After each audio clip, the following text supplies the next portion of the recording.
nakasimba. Malipayon bang atong Pasko? Ang kakusog mo singgit ng malipayon. Very good, no? Mga igsoon, kinhanglan og angay gyud kayo kita nga magmalipay karong adlaw.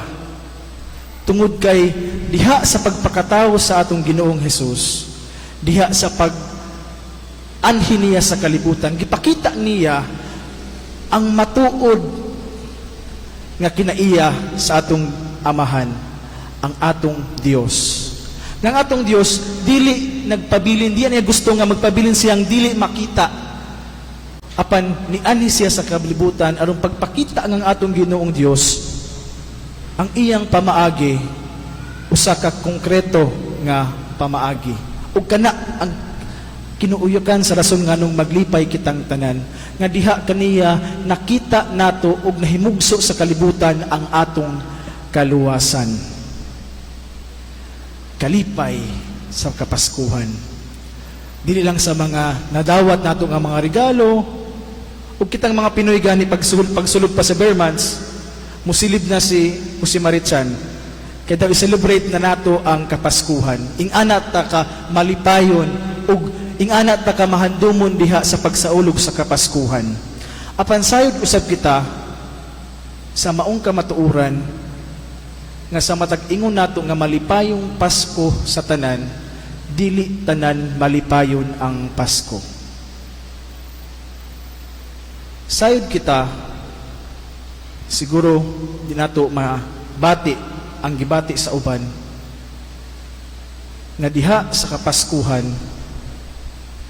sa kaunsa kita kamalipayon, mausab ang ilang pagkamasulupon. Daghay mga higayon nga naay mo istorya sa amo sa akoa nga dili daw sila ganahan og Pasko.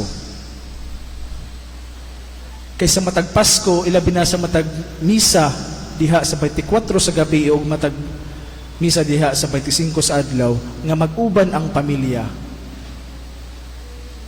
Siya nga sayo lang namatay ang iyang inahan, wala gani siya makita sa naong sa iyang inahan.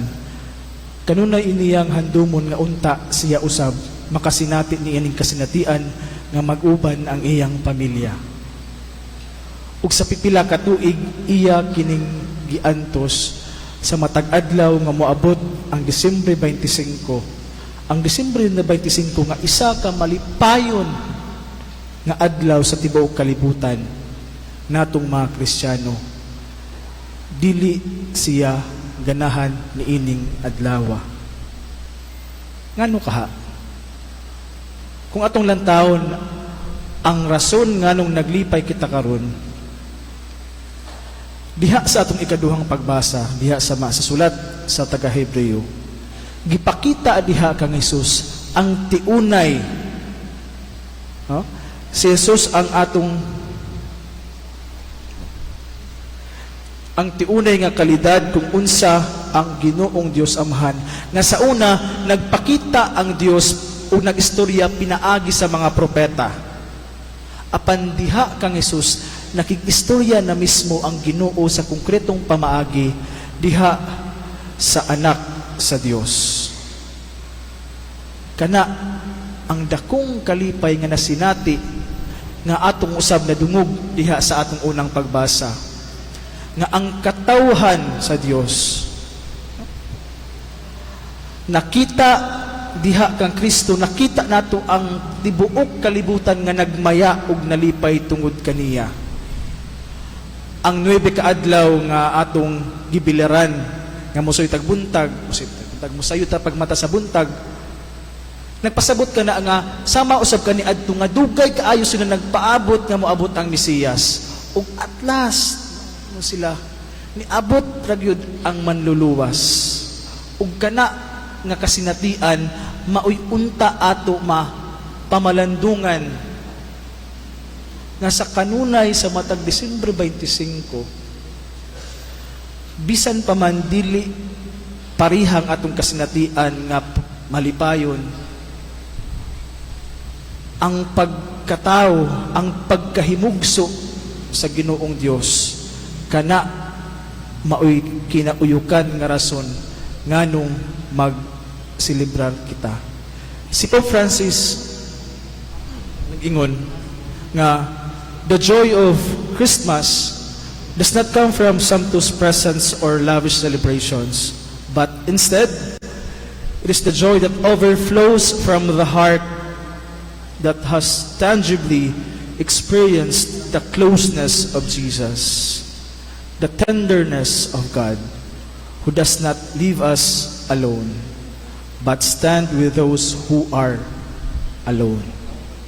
Na ang kalipay diha sa maong Pasko, mao ang kalipay nga nagsumikad sa kasing-kasing nga nakasinati sa konkretong pamaagi diha sa usa ka Dios nga nagpakisuod kanato, sa usa ka Dios nga dili gusto nga distansya nga LDR kita kaniya, usa ka Dios nga dili mubiya kanato kun dili stands with those who are alone, katong mga kimingaw karon nga mga panahon na katong wala nila gibati nga Pasko man di ay karon. Diya sa itong ebanghelyo ato nadungog nga ang pulong nahimong tao ug mipuyo uban kanato. Kana nagpakita nga ang kaluwasan di ay sa tao, nga ang pag-anhi sa anak sa Dios. Kaya na ipangunahuna nga ang kaluwasan luwas sa tanang kasakit, luwas sa tanang kapait, kasinitian sa kalibutan, daw mawala ta sa realidad sa kalibutan.